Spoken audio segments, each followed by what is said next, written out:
us with stories of people who have been murdered in cold blood for one crime or the other. A lot of people do not wait for legal process or due process to be carried out before they decide to take the law into their own hands. That is why today on Indepth, we beam our searchlights on extrajudicial killings, causes, effects, and what implications it holds for our development as a nation and as a people. I am Friska Wampo. This is Indepth. We go on a short break, and when we come back, we are going to be unveiling our guests who are going to be joining this conversation today. Don't go away.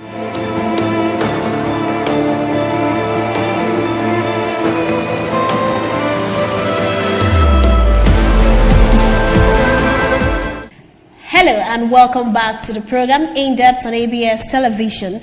Just before the break, remember I told you that today will be my searchlights on extrajudicial killings. A lot of it have been happening in the country. Remember, it is a duty of every government to protect the life and property of its citizens. But what happens when those people that ought to be the protector of our life are the same people that turn around to do some things that are not favorable to the growth of humans in the society? That is why today we decided to beam our searchlight on extrajudicial killings, causes, and what implications it holds for our development as a nation. And joining the conversation today, I have Ambassador Timothy Nwachukwu. He is the President's Youth Advocate for Peace, Justice, and Empowerment Network.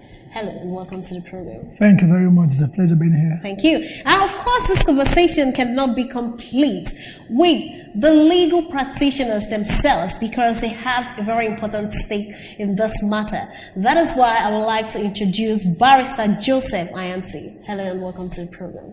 Thank you, my sister. Thank you, gentlemen, for coming to Indepth today. Yes, extrajudicial killings.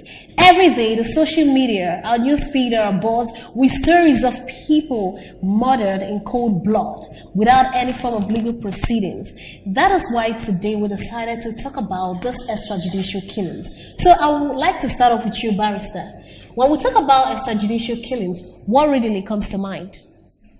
Yeah, actually, that word extrajudicial killing simply means having somebody killed without having judicial pronouncement to that effect. That is when governmental authority or individuals go to the extent of taking the life of a person without following a legal process, having court pronouncement to that effect. That is what it's all about. Okay, so what's the opinion, or are you in agreement? Yeah, I'm in agreement. In Section 33 of the Constitution of the Federal Republic of Nigeria stipulates that every citizen have the right to life, and its subsection 1 of that section 33 made provision for means through which a person could be deprived of his life, and then when it will go contrary to the law. So anything other than that provision that has been set down by the apex law in the land is extrajudicial killing. That is killing, taking the life of citizens without recourse to the justice, without recourse to the system of the law, without recourse to legal rules. Okay, all right, Barrister, from what he said, based on what the Constitution states about everybody having the right to life, if indeed people actually have the right to life, then why do people decide to kill others, their fellow citizens, either by accident or premeditated, without any form of due process? Why do people do that? Yes, like you rightly said, Section 33 talks about the right of citizens to life. And sometimes you see people take laws into their hands. Most of the times you see the agencies, the security agencies that ought to protect lives, taking lives at will. And they are doing this sometimes because they want to show that nothing will happen. That is the point. Or they don't like the face of the individual. Maybe this person has come to, I would take police, for instance, SARS, that do put themselves into this. Maybe they don't like the face of the individual. Once that person comes up, they will do what they need to do, and believing that nobody will even do anything. That is the worst part of it. In other words, you're trying to say that it's because of the fact that people feel that they can get away with anything. That is why those extrajudicial killings have continued to thrive. All right, talking about security agents as perpetrators, without trying to point fingers at anybody, but it's been said that the security of life and property of every citizen should be of paramount importance to the government of their country. In other words, in this country, security agents, they exist to protect the lives and property of these citizens. But why is it that those people that ought to be the protector of the life and property of the citizens are sometimes the people that fingered in this kind of acts of extrajudicial killing? Timothy, why? Well, before I talk about why, you ask the question, the first question, why do people go into it, no matter the reason? Okay, why has it continued to try? Yeah, no matter the reason, it is not justifiable. It is condemnable. Failed system, failed so many things. For example, at Lagos-Ogun border, a custom officer shot down a citizen who came back from abroad on the guise that he refused to pass away with 5,000 naira. There is no reason that will be alluded it is enough for them to take life extrajudicially. So it is callous and it is condemnable. And because we are in Nigeria and the system, we have a failed system where the administration of justice system in this Nigeria is skewed. How? Sometimes when people commit offense, they are not brought to book. And at the end of the day, you see them walking free. Here in Anambra State, here in Oka, sometime last year, I led a protest in conjunction with Behind Bar Initiative of a particular young man that was shot dead at Agolo by men of the Nigerian police force. And of course, they ran away, about 11 of them, leaving the young man to die at the pool of his blood, thanks to ABS that shared the pics online. And I mobilized my people, and we went on an investigation. At the end of the day, through the protest, the police were able to apprehend the officer who gunned down that young man. Well, of course, we tried following it up, but most times they are not, the perpetrators of this act are not punished. Of course, I know he was subjected to other room trial, but because of other things, we allowed the justice system to take its place. So, but most times, because we have a failed system, whereby, personally, I would have preferred a situation whereby those who engage in extrajudicial killing should be shot dead. Yes, or hanged publicly so that it will serve as a deterrent to others. You have no right. Is that not still going to be like a form of extrajudicial killings? No, it won't be. It won't be. It won't be. I want to agree with him. The point is that two wrongs cannot make a right. Okay. What we are trying to advocate is following the due process. And if at the same time you now say somebody should be killed because he killed another person, I don't think that is just fine. If you watch what happened in Apple 6 killing, those policemen, they were subjected to litigation, as judicial proceedings, and at the end, they were jailed. They were sentenced appropriately. So we still advocate that even if somebody engaged in extrajudicial killing, you should not at the same time try to kill such individual. Barrister, when Timothy was speaking, he said something about a failed system. And a lot of people have also attributed the reason why extrajudicial killings have continued to thrive in Nigeria to the fact that they no longer believe in our justice system. You are a legal practitioner. Would you say that our justice system, they're doing enough, or they've done enough to curb the tide of extrajudicial killings? They are really trying their best. I think to say it's a failed system, I don't actually agree into two. The problem we have is that I think we need more courts in place. More courts? Yes, because the ones present. Because what we normally experience some of this proceeding is having these cases lingered for years. But if you talk of having justice at the end, I bet you we do get justice. But the problem is that how many years will it take? So when you have more judges, more courts, because if you get, for instance, I was at the Federal High Court the other day, and the judge there, Court 1, was a kind of trying to tell us what is going through. A lot of cases there for him. So if you have other courts, then some of these cases will be transferred to them, and you have a speedy trial. I bet you, if you have more courts, I don't think we have failed system like he said. Yes. Courts. If the ACJ and lawyers at the same time, let me just say, lawyers sometimes they help, they even the system we are talking about contribute in having cases lingered. The system they will tell you, look at my the raise objection. My case, I look at my diary. Next week I will not have time. Next month I will. If you know you don't have chance, you do what? You have other lawyers in the chamber. You now give it to them. So these are the things we need to put in place. Senior lawyers to even allow junior lawyers to do some of these cases. In other words, now you're talking about your colleagues, and I try to say that most times they don't always do what is expected of them now. So how can we actually make sure that they're held accountable for this kind of scenario? The judges are trying their best, because sometimes judges will tell a lawyer, if you're not, like I was at Utocha Federal High Court the other day, High Court Utocha, and the judge said, see,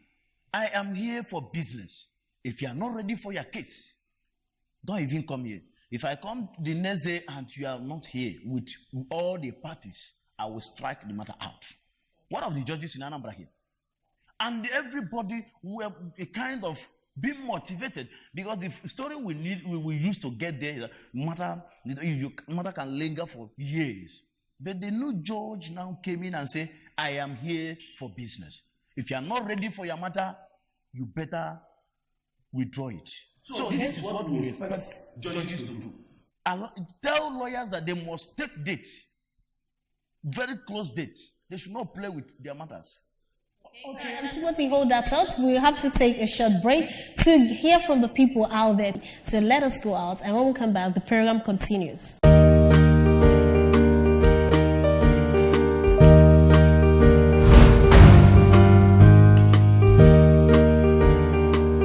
It's very, very, in fact, and if we upgrade a layman on the street, man, or the Roma, jungle justice, or the Roma. As Nambues, one Madinachi, can do not in one will operate. My John Madinachi, don't actually make good followers. No bad followers like him. So now I need a good leader.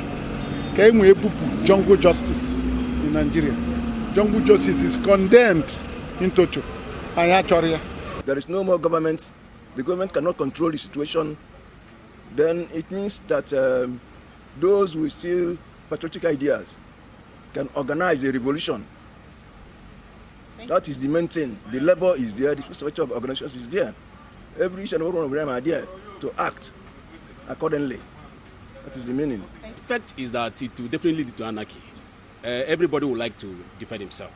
It's not good for any society that wants to make progress, especially in this global time and this modern time. It's not good at all.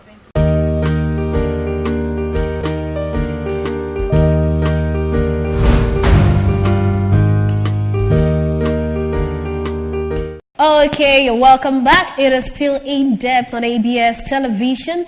Yes, like they say, different strokes for different folks. Everybody with different opinions and different viewpoints concerning the topic and the focal point of our discussion today, which is extrajudicial killings. But just before we went out there, Timothy had something he wanted to share with us. So now I'm going to pass the baton to him so we can hear from him. My learned senior preferred a solution to ending extrajudicial killing. He said we need multiplicity of courts. Okay. But then, of course, it's a welcome development, but I don't think that is the issue. You have already talked about the legal practitioners constitution. But another question is this, extrajudicial killing is a criminal case, and of course, most times the states will prosecute these cases. Now, SCJA has made provision that lawyers, officers of the law who have legal knowledge should handle most cases. But remember that the SCJA has not been domesticated in so many states in Nigeria, meaning that you see some police officers with little knowledge of the law prosecuting cases. And what do you get at the end of such prosecution? Most of the times the matters are struck out for want of evidence, and most of the times the victims or the families of the victims don't get to get justice. But beyond that, beyond the multiplication of the courts, beyond the judges doing their best, beyond the blaming the lawyers, I think the process of recruiting the security agencies should be looked into. And aside looking into it, their mental state should be texted, should be ascertained to know that these people are mentally ready to take on this job. And then from time to time, the states, the governments of the day should be able to subject them to tests. Some of they go on social media, some of these officers, security agencies have been caught at various scenes taking beer while on duty, sleeping on duty, so many things. So I think they should be subjected to a kind of text from time to time to ascertain their mindset. Some of them may be going through depression, and then they go on the road demanding for 15 naira. Maybe the person doesn't even have money at home to take care of the children, and then someone, a citizen, maybe say something that gets the person infuriated, and before you know it, they call it accidental discharge, leading to a death of a citizen. So the government have a lot of work to do. The civil society, we ourselves have a lot of work to do, and then the police themselves, they need to, not just the police, the security agencies, but the civil defense, but the Nigerian Customs Service, all facets of our security agencies, they need to rid themselves of elements who are a threat to Nigerian system. Right, okay, thank you very much, Timothy. That was very in-depth indeed. At the same time, extrajudicial killing can also be carried out by individuals. Yes. So because you can't just be blaming the security agents. They are people that actually get involved. Our people, our mentality, our people, and some of the customs you have in some of these remote area villages. You have a kind of law that when you steal, they will stone you. You will be killed. It has happened. So I think it's a kind of orientation we need to even get to the people at the local level, so that they will know that some of these things they do is repugnant to natural justice, equity, and fairness. So some of this is, even in my own place where I'm coming from, there was a time 3 persons were killed. 3 persons were killed one day because they stole fowl. Recently, the story about the young girl Pepe was inserted into a private park. Apparently, she stole a fowl. Last year, we saw a little child that was killed because he stole Gary. Yeah. And some of these things. So we need to educate our people. And in any community you have this kind of obnoxious laws, you now try to tell them that this is not the best. If anybody does anything, take him to court. Let the court make the appropriate sanction. All right. So saying that the court actually, that when somebody get involved in extrajudicial killings, it means you're going against what is normally accepted based on the legal proceedings that has been put in place. Now, so the question is, how actually does this issue of extrajudicial killings contravene the rule of law? Based on the fact you're coming from the legal angle. It says against the law. Our constitution, section 33, sub 1, said no, one shall have rights to life unless there's court judgment, court sanction, court pronouncement to the effect that somebody's life has to, because it's true that you have right to life, but to some extent, it has limitations. If court now discover that you killed someone, and court say you should be executed by hanging, that is court pronouncement. And it cannot just stop at high court. Target extrajudicial killings because it followed due process. Yes, it is in constitution, so it has to be condemned into two. Yes. Okay. All right. So now, Timothy, what are usually the problems that arise as a result of this issue of extrajudicial killings? Because I believe there are some underlying consequences as a result of this issue. So what are those problems and the consequences of getting involved in extrajudicial killings? The problems and consequences are heartbreaking. For example, the Alu4 in Port Harcourt, River State, 4 young people, they were accused of stealing. They were accused and they were not even guilty, but because they were not subjected to the appropriate justice system, they were lynched and they were burnt to death. The dreams, their life were cut down, their dreams were destroyed, and what happens to the family and their dependents? So, and then it's a loss to the nation as well. So the problem associated and the guilt, those who participated in it, the guilt, of course, the people have to even bear the guilt. Here in Anambra State, a particular young man was equally lynched. I can't remember the exact location, but he was accused of trying to kidnap a little boy. But then, without investigation, without calling the security agencies, without bringing the law enforcement agencies into it, the people came together, started beating him, and at the end of the day, he died. Then, what happens to all the people who participated in the killing? That is the problem with Nigeria. There are video, there are photos that were online, circulated online, but what happens to them? What happens to them? Why is it that most times that when police go out there and arrest people who have participated in this killing, and at the end of the day they are granted bail and then they don't even appear, and before you know it, the matter will be struck out? Back to what I said initially.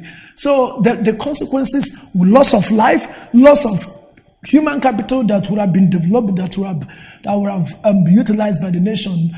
You know, the trauma the family members will have to go through. There is nothing good about extrajudicial killing. They're going to remind you that under the Buhari's administration, over 23,000 Nigerians has been killed extrajudicially. That report was released by Inter-Society, based at Chima Obani Center in Onitsha. What do you call the Boko Haram killings and the herdsmen killing? What do you call them? Is that not extrajudicial killing? Whatever guides that it falls under, it is extrajudicial killing, of course, is not following the due process. Even if you have arguments with people, so we must condemn it in totality. The media must be involved. The civil society, continuous sensitization of the people. You don't take laws into your hand. Oh, I think I know the reason why most times people prefer to take laws into their hand is because they've lost confidence in our justice system. They've lost confidence in the police. Do you remember the case of Clifford Orji, the alleged human parts eater? What happened? People were like, hand him over to police, and today they will release him. So Nigeria need a lot of reforms. But still, Timothy, in the security and justice system. It's not enough reason for people to take the law. It's not enough reason. It's condemnable. I want to disagree with my brother. In the justice system, still the justice system. Our Constitution, Section 36, sub 5, say that one who has committed a crime is presumed to be innocent. Simple. Even if that person is caught in the very act, the court will ask you, are you guilty or not guilty? And if not guilty, forget. They will start arguing and arguing There it. are acts. Let me tell you. Yeah. There are acts somebody will even do when you say I'm not guilty. Then the essence of saying I'm not guilty is to go into why you did what you did. Because some of the actions may be as a result of provocation, insanity, depression, intoxication, and so many other things. So when you say, I am not guilty, then you will be cross-examined in the trial.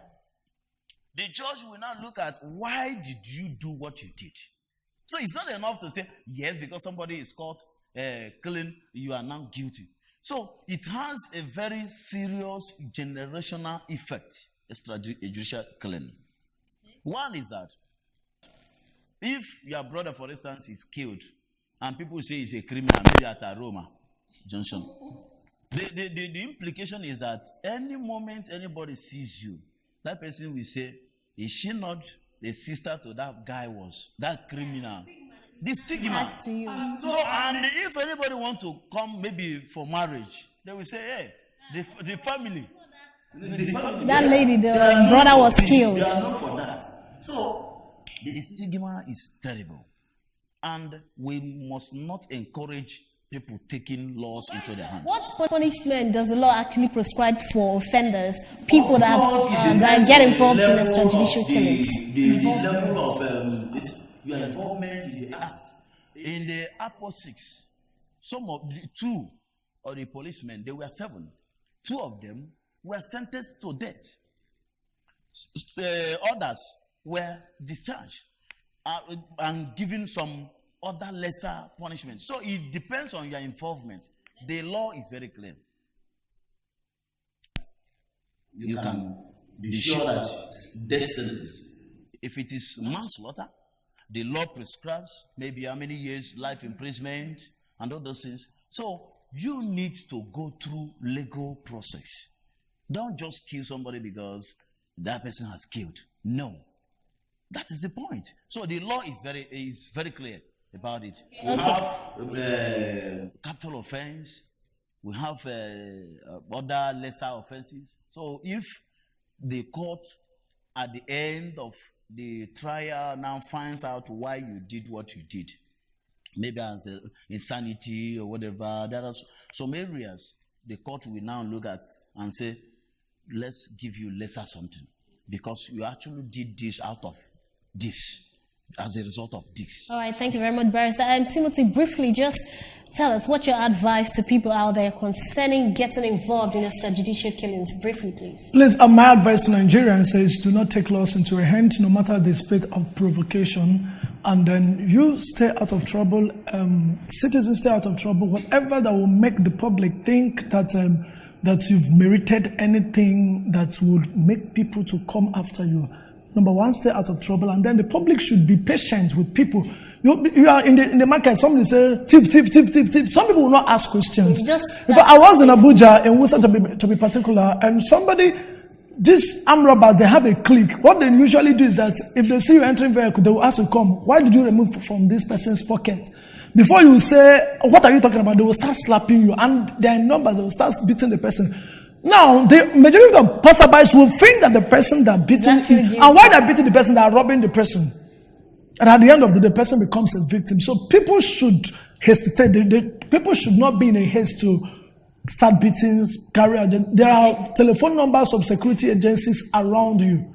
Call security agencies, call the police. Let the justice system, let the law take its place. Remember, there is a guilt attached to it. Lay your hands on taking a life. There's so much guilt attached to it and so much consequences. All right, thank you. Okay, Barrister Joseph Ayanti, briefly tell us what you advise to people out there concerning extrajudicial killings.